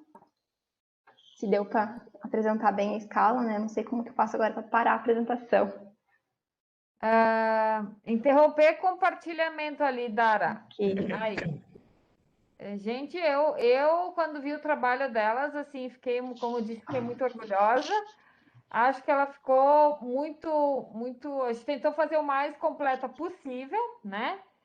E aplicável, né? Então, esse que foi o desafio, fazer completa e aplicável. Então, gostaria de ouvir as opiniões de vocês e também sugerir que depois vocês levem para as equipes, né, para outros profissionais, coordenações, para a gente para eles também estarem avaliando, né? Então, o que vocês acham sobre o instrumento? Amei. A gente está nesse Que bom. processo, Dara, agora, de fazer nossa também. Então, todos os profissionais estão participando do nosso projeto, né, grande da implantação. E tem uma enfermeira que ela está, né, uma acadêmica da enfermagem, que é o TCC dela, e ela está organizando uma. Eu não vi o que ela já fez até agora, porque a banca é a semana que vem, então eu vou poder ver o que ela vai propor, né? Mas acho assim fantástico, uma coisa de uma folha só, viável, com as explicações atrás para a gente se empoderar mais, né, de coisas que vai ter dúvida ali. Acho bem bacana. Tô louca assim que nos mandem para a gente fazer um piloto em alguma coisa, e daí vai ter as sugestões de quem está na prática, né? É difícil agora dizer, eu ali, mas eu queria pegá-la, queria ver, queria aplicar no paciente, eu posso te dizer, mas assim, ó, tá de parabéns, né? Coisa viável, rápida, com explicação. Esse é o poder do Talvez residente até junto, né, Vanessa? talvez até não aplicar, talvez a ficha completa, como a gente sugeriu, né? Mas talvez ali tirar alguns que o profissional tem mais dificuldade para mensurar e está tirando, né? Não precisa aplicar a ficha completa. A gente pensou numa avaliação mais global, né, do paciente, mas também, às vezes, pelo detrimento do tempo, né, pelo menos está utilizando, né, de alguns instrumentos, né, que facilita esse encaminhamento, porque a gente sabe que no acolhimento vem paciente pós-Covid e a gente não sabe como mensurar esse grau para estar fazendo os encaminhamentos, né? Ou até para depois estar pensando numa ação, né?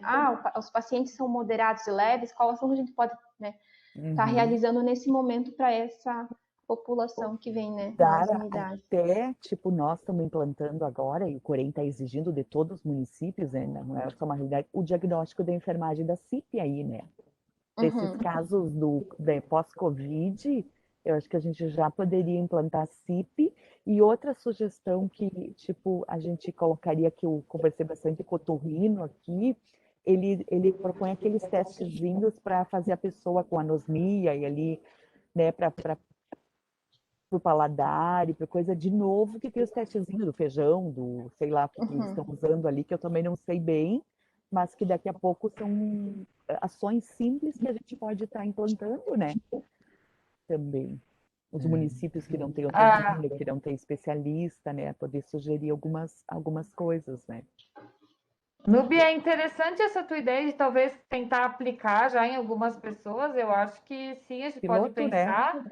Gostaria de ouvir os demais, o que vocês acharam? Eveline, o Paulo, que é Nutri, tem só um pedacinho ali, só um item sobre nutrição, mas a Mas não, Fernanda também, que deve estar acompanhando, se tu puder depois escrever o que tu acha, Fernanda. não, eu achei muito interessante mesmo, porque essa avaliação ela é muito necessária, né, no pós.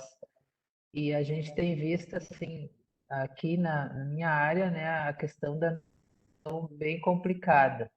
Eu fiquei uma dúvida ali no final, acho que, como a Núbia disse, a gente tem que pegar o material e se apropriar, enfim, e eu acho que é na prática que vão surgir talvez sugestões, né, e dúvidas, mas esse desfecho ali, ele tem uma classificação, daí seria intenso, moderado, eu não acompanhei ali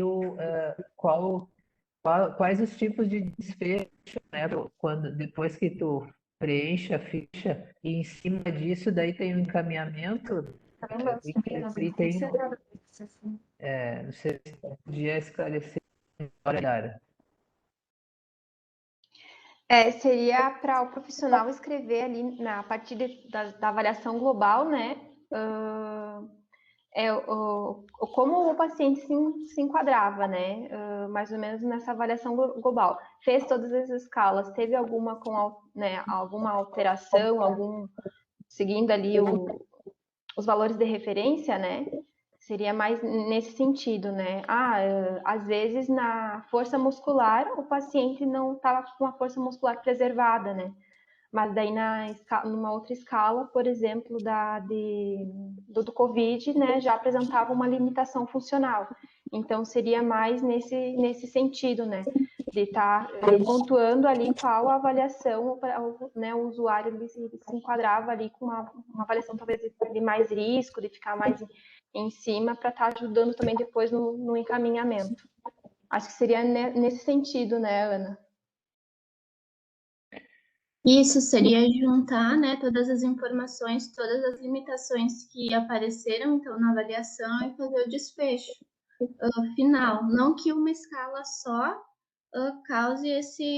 vá levar a uma limitação, né? Mas, de repente, não vai ter limitação para BDs, porém, ele vai estar com uma diminuição de força no membro esquerdo, no braço esquerdo. Então, só para ver o que a junção de todas as escalas, o que é melhor para a reabilitação dele, mas não que uma defina só um grau. Uhum.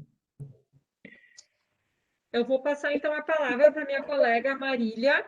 Ela é enfermeira da atenção básica. Eu acho que ela tem um conhecimento bem maior para falar a respeito da ficha. Olá, tudo bem? Achei a proposta, claro, excelente, completa. Nós temos alguns dificultadores aqui, até pela extensão do município. Por exemplo, a questão dos encaminhamentos. Foi identificado que o paciente tem uma alteração numa daquelas escalas.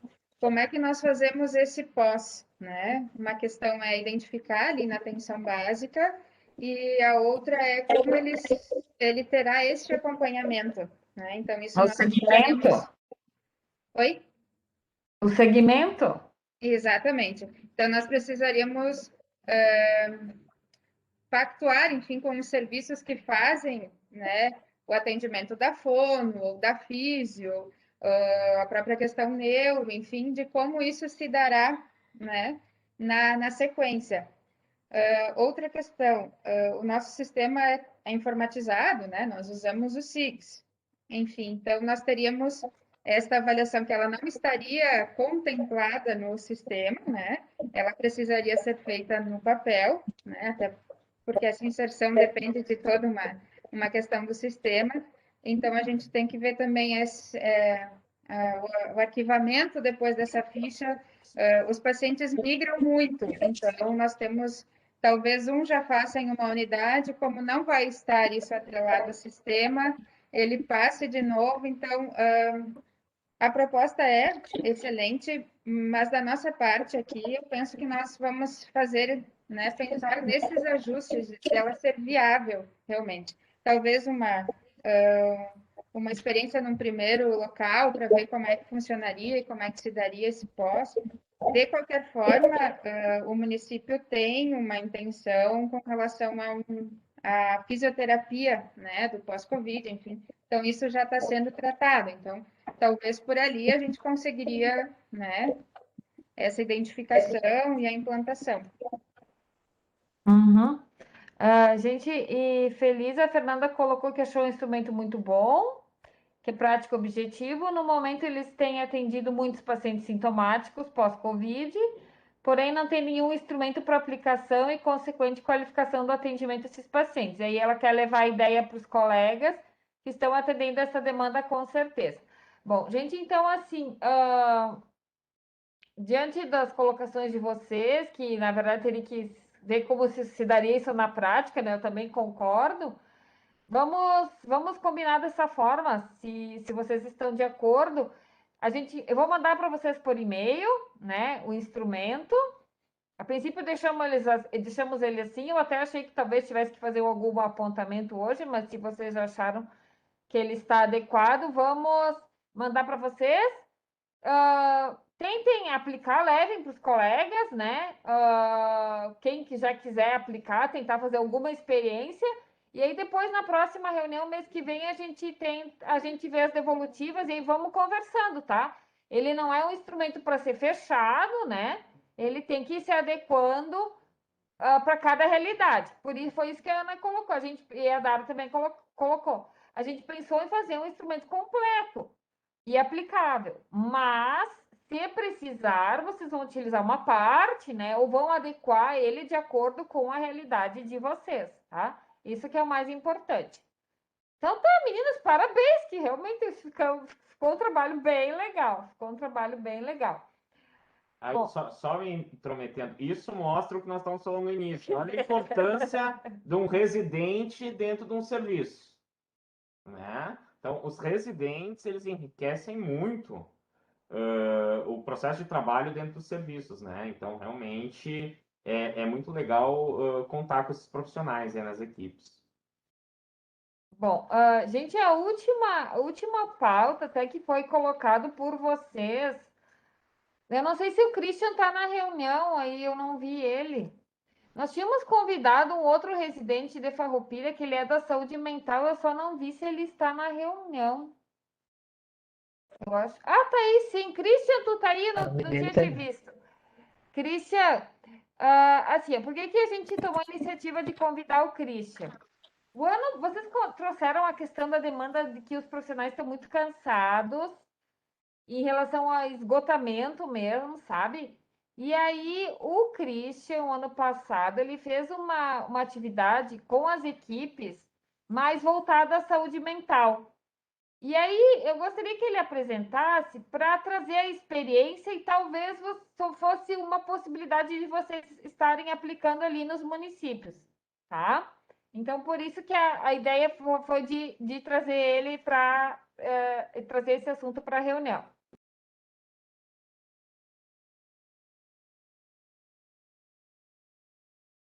Vocês me escutam? Pode iniciar. Sim, estamos ouvindo. Tá. Na verdade, a atividade também foi com a participação das gurias, né? Então, a Paula, a Dara, elas também participaram desse processo. Então, bom dia, né? Eu sou o Christian, sou psicólogo e eu sou residente da saúde mental coletiva em Farroupilha, né? Colega das gurias, né? Da Dara e da Ana, que estão na atenção básica, assim. Aliás, muito legal o trabalho, gurias, também. Parabéns, ficou bem interessante. Eu vou tentar compartilhar porque eu fiz uma breve apresentaçãozinha porque tem fotos e eu acho que com fotos fica mais visível para vocês, assim. Eu vou tentar ser rápido também, né, pela questão do horário, né, que eu sei que já está no avançado. Só para vocês terem uma noção assim de como foi essa experiência, como ela partiu, né? E eu acho que também está ligada a esse processo assim da residência, né? Vocês estão vendo a apresentação? Sim, Christian, estamos vendo. Tá, eu vou botar a tela cheia. Tá, então eu até coloquei um título mais só para a gente tentar perceber onde que isso se encaixa também com a própria educação permanente, né? Então eu botei educação permanente, saúde mental e pandemia, né? Essa atividade, então, ela foi realizada em parceria entre os dois programas de residência que estão hoje no município de Farroupilha, que é a saúde mental coletiva e a atenção básica. Tá? Então, ano passado, né, a gente começa com todo esse contexto da pandemia e do trabalho em saúde, assim. A gente percebeu que teve essa chegada do imprevisível, né, essa questão do enclausuramento, do medo, e duas questões muito fortes hoje que a gente está debatendo na saúde mental, que é o trauma e o estresse pós-traumático no contexto da pandemia, né? Existe um vírus invisível que é justamente esse vírus da saúde mental, né? Que ele é concomitante ao vírus do coronavírus, né? Que é orgânico, né? Em termos de sintomas, né? Ele é palpável. Mas a saúde mental a gente está passando ainda por um momento muito estressor, né? E que a gente não consegue de fato visualizar os impactos agora. Apesar da gente sentir muito cansaço, muito medo, né, os impactos eles ainda estão por vir, né, que é toda a própria sensação desse estresse pós-traumático, né, que já é sabido, né, segundo a própria OMS, que fica após o período de pandemia, né, que é bem costumeiro que se fique essa sensação, né, de um estresse muito grande. E aí a gente também tem a questão dessa linha de frente, que está sendo muito falado, né? Todos vocês já devem ter ouvido, e a gente tem a atenção básica como essa porta de entrada, eu coloquei inclusive do vírus, né? Porque é na atenção básica onde tudo vai cair primeiro, né? Inclusive todo esse atendimento dos sintomáticos, da síndrome gripal. Então a gente tem uma sobrecarga muito grande da atenção básica, né? Que já dá conta de muitas outras coisas e que nesse momento, com a pandemia, tem mais uma grande tarefa. Então a gente tem um cansaço muito grande dos profissionais, né? Inclusive um adoecimento, assim, um certo embotamento afetivo também, né, de não conseguir muitas vezes dar sentido para a prática, dar sentido para isso que está acontecendo, né, se sentir seguro. Em Farroupilha, a gente sentiu que isso estava acontecendo muito forte, assim, né, as gurias estavam na atenção básica, podem falar melhor, mas a ideia disso surgiu justamente porque se percebeu que na atenção básica os profissionais estavam com muito medo, muito assustados, sobrecarregados, e que não conseguiam ter um tempo hábil para conversar sobre isso, né, para pensar alternativas e estratégias coletivas com a equipe, para que a gente pudesse enfrentar, então, esse momento de pandemia juntos, né. E aí eu trago, né, uma questão, né, trabalhador do SUS e subjetividade, que alternativas são possíveis, olhando para esse momento. Daí eu até trouxe uma reflexão que foi feita pelo Ministério da Saúde, acho que lá em 2011, um documento, né, da Educação Permanente em Movimento, que é o meu afeto também é um processo de trabalho. E aí, falando especificamente da questão da educação permanente, né, olhando para os NUMESC, para o NURESC, né, o processo de trabalho, né, ele envolve vários demarcadores, né, e a Política Nacional de Educação Permanente demarca que um desses é justamente o processo de análise do cotidiano, do que se produz no cotidiano.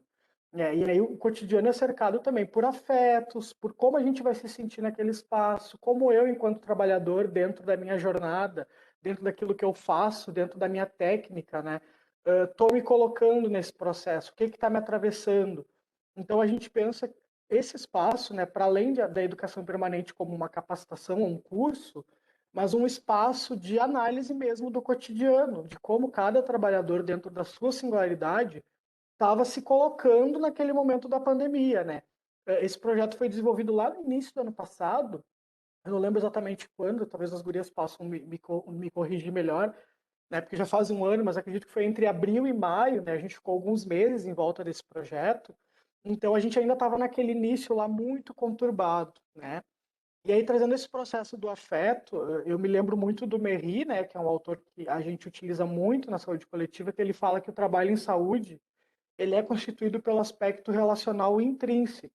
Então, todo trabalhador do SUS está constituído por esse aspecto afetivo das relações, tanto com o usuário quanto entre a equipe. Então, a ideia desse processo foi que a gente conseguisse parar um pouco os trabalhadores para que eles olhassem para essas relações e para esse cotidiano. Porque colocar esse cotidiano em análise a partir do que eu sinto também é um processo de educação permanente.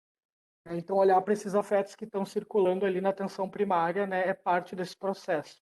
Então, a gente criou um projeto que se chamava Cuidando do Cuidador, né, e eu coloquei bem pontual aqui, né, o objetivo foi criar espaços de escuta e análise do processo do cotidiano de trabalho, né, na atenção primária, durante a pandemia. Então, a ideia era que a gente pudesse ofertar um espaço para os trabalhadores de escuta e de análise desse processo e de como eles se sentem nesse processo. Né? Então, a gente fez um circuito de grupos em cada UBS de Farroupilha, ofertando esse espaço. Né? Eu lembro que durou bastante tempo, assim, né? A gente começou por abril e a gente foi até uma boa parte do ano fazendo esse processo. Então, a gente, dentro desses encontros, a gente fazia 4 momentos, né, com essas equipes. Tinha um momento inicial de apresentação, de criação desse espaço seguro de fala, né? Um segundo momento que era a criação que a gente denominou de bricolagens, né, sobre autocuidado. A gente levou várias revistas e material para recorte, né, tesoura, cola, folhas de papel, e a gente fazia um questionamento muito importante, que é muito simples, e que muitas vezes a gente não se dá por conta que esse pequeno questionamento pode gerar todo um espaço de diálogo, que é o que você faz para cuidar de você mesmo, enquanto trabalhador da saúde, nesse momento da pandemia. Então, a partir desse questionamento, a ideia é que eles pudessem criar, né, esses recortes, essas colagens, sobre o seu autocuidado, o que era um espaço de autocuidado para eles, enquanto trabalhadores, né, naquele momento da pandemia, naquele momento de tensionamento, de medo, né, de sobrecarga do trabalho. E aí, então, eles criavam, né? Tinha ali um momento, uns 30 minutinhos, onde eles ficavam achando as imagens, recortando, colando e criavam ali o seu material. Depois, então, cada um compartilhava, né? E aí era um momento de fala e de troca, onde cada um ia compartilhar o que recortou, o que colou, o que criou, e compartilhar principalmente essa reflexão de como cada um vai se cuidar, né? Como eu me cuido, quais os meus espaços de saúde mental, o que é saúde mental para mim, dentro do meu processo de trabalho. Aí eles compartilhavam, né? Esse momento ele durava um pouco mais, a gente percebia que tinha uma necessidade de fala muito grande nos trabalhadores. Os trabalhadores queriam falar, eles precisavam desse espaço. Então eles compartilharam muitas coisas assim sobre como eles se sentiam, aquilo que eles criaram, o que era autocuidado para eles, quais as dificuldades de conseguir produzir esse autocuidado no dia a dia, né? Pensando inclusive no próprio uso de máscara, no álcool gel também como um modo de autocuidado, né? De cuidar de mim e de cuidar do outro, assim. E aí depois disso a gente tinha um momento de exercício físico, né? Nós temos a educadora, na época duas educadoras físicas também na residência no município. Então a gente tinha um momento de exercício físico com essas equipes, né? De alongamento, né? De criação de algumas atividades ali. E aí no momento final a gente tinha um momento de relaxamento, né? De meditação bem curto para encerrar, porque esse espaço acabava se tornando um espaço muito denso, principalmente na hora da fala. As pessoas traziam muitas situações, traziam realmente alguns medos, né, algumas questões que estavam permeando o cotidiano de trabalho, e a gente terminava então relaxando, né, produzindo um momento de relaxamento com algumas técnicas que a gente utilizava também para que a equipe pudesse seguir o trabalho dali para frente.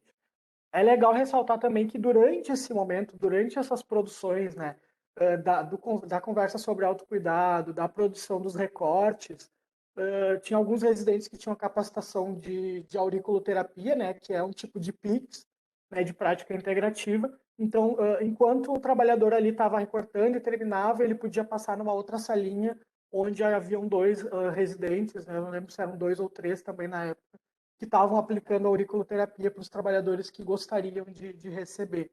Então a gente conseguiu criar um espaço assim de produção de saúde, né? E ao mesmo tempo um espaço de análise também desse processo de saúde e de como cada trabalhador estava se colocando nesse espaço. Então foi bem potente assim, né, essa experiência. E ela é uma experiência simples, né? Vocês veem que a gente não utilizou muitos recursos, a gente só precisou de um espaço de 1 hora com a equipe, de algumas revistas, algumas tesouras, algumas colas para fazer essa produção, né, dos recortes, mas eu deixo de dica também que pode fazer cartaz, pode fazer só com a fala, né? Isso depende muito do que se quer, né? A gente tinha o objetivo de ofertar um espaço de alívio também, né? De colocar um espaço onde os trabalhadores pudessem se expressar, né? E a gente, em especial na psicologia, a gente acredita muito, né, no uso da arte como uma potência de expressão, assim. Então, por isso que a gente pensou no recorte. E foi muito produtivo, a gente percebeu que deu muito pano para manga, assim. Diversas unidades pedindo para que a gente voltasse depois, né, e fizesse esse trabalho novamente. Né? Então, foi bem interessante, assim, ainda mais que a gente conseguiu também fazer essa intersecção com as PICs, né?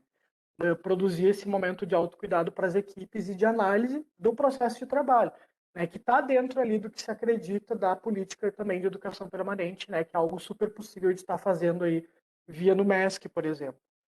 Aí eu trouxe algumas fotos, né, para a gente ter uma noção de como foi, né, aqui tem uma fotinho dos trabalhadores recortando, né, fazendo esse primeiro processo. Até acho bem interessante que nessa foto capturou, né, alguém recortou a palavra família ali, né, então a família pode ser, né, um processo de autocuidado, um espaço de autocuidado também. Ali, né, o momento dos exercícios, né, com os trabalhadores, né, vocês veem que estava todo mundo ali, né, com jalequinho, com todo a paramentação, né, para trabalhar nesse momento do Covid. E aqui mais algumas fotos, né, ali a equipe recortando, aqui a gente aguardando a atividade. E foi essa experiência, né? Foi uma experiência bem legal. Não sei se as gurias querem citar alguma coisa também, mas a gente está também à disposição para ajudar a pensar como criar esses espaços, assim, né?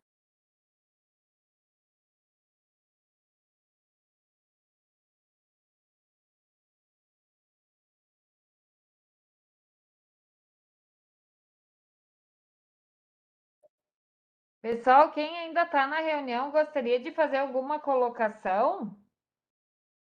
963. Achei fantástico. Muito bom, parabéns.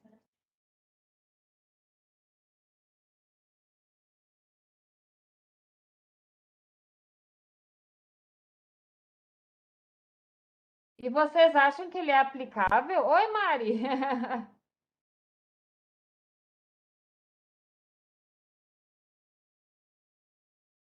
Vocês acham que ele que é uma atividade aplicável?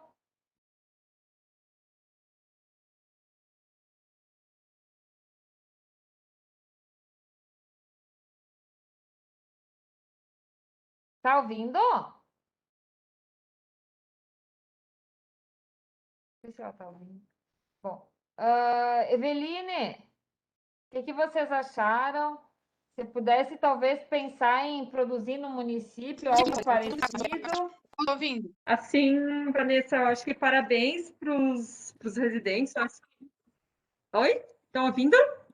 Sim? Tá. Parabéns pelo trabalho, né?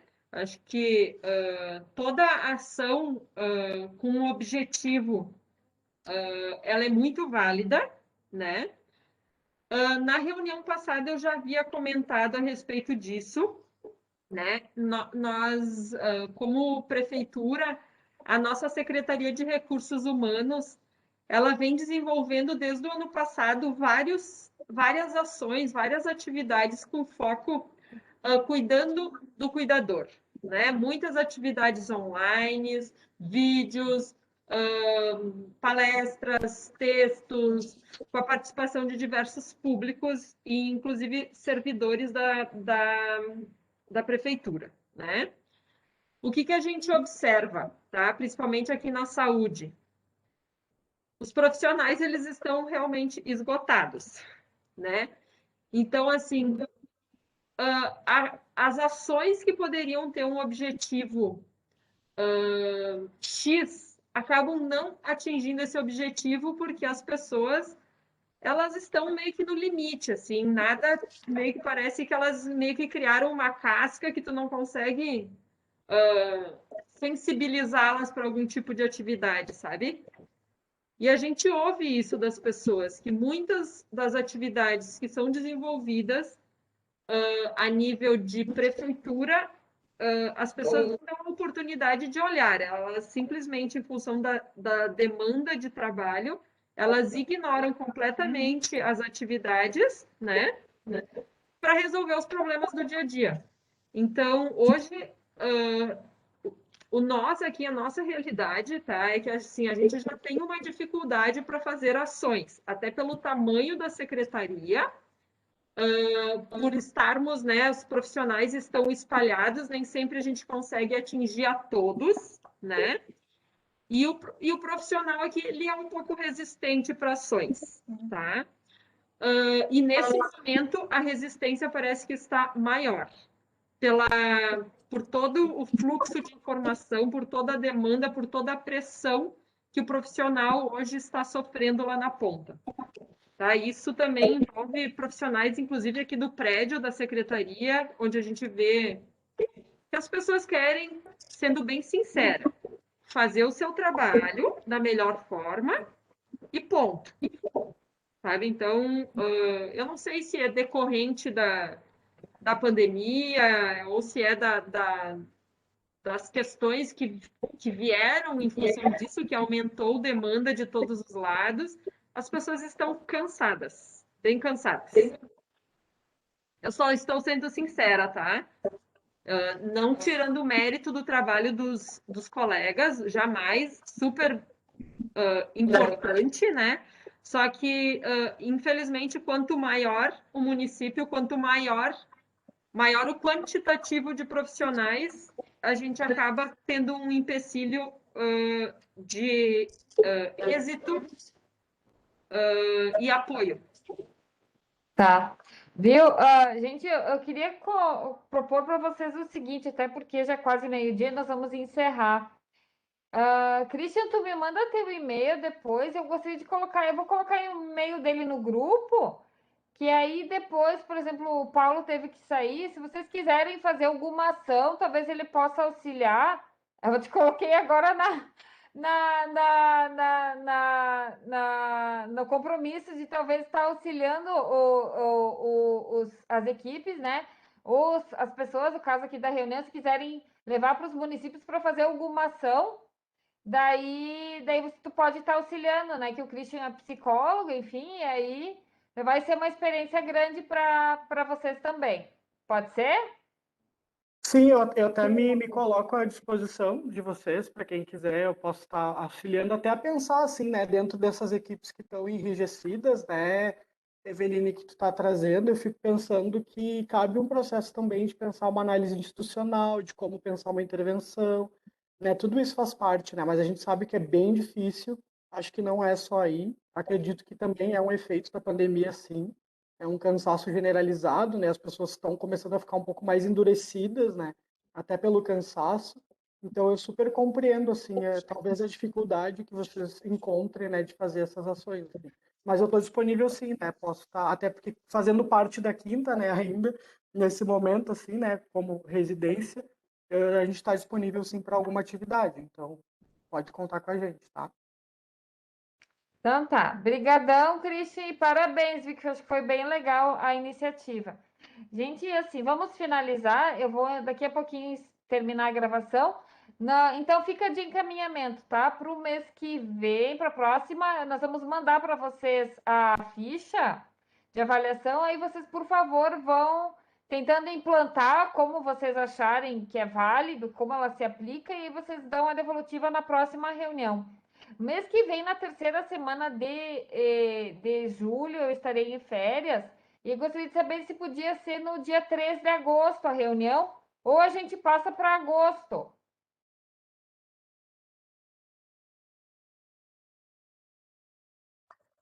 Pode ser em agosto, Vanessa. Daí tem um tempo Mas até. aí na primeira semana ou na terceira semana? Como fica melhor para a maioria. Tá. Então eu vou colocar a proposta no grupo, até porque tem a Núbia também, que eu acho que ela já saiu da reunião. Eu coloco no grupo e aí depois, mas aí fica para o mês de agosto, então. Beleza. Certo? Gente, muito obrigada e nós continuamos as conversas, tá bom? Certo, combinado. Um abraço, obrigada. Abraço a todos. Deixa eu terminar a gravação.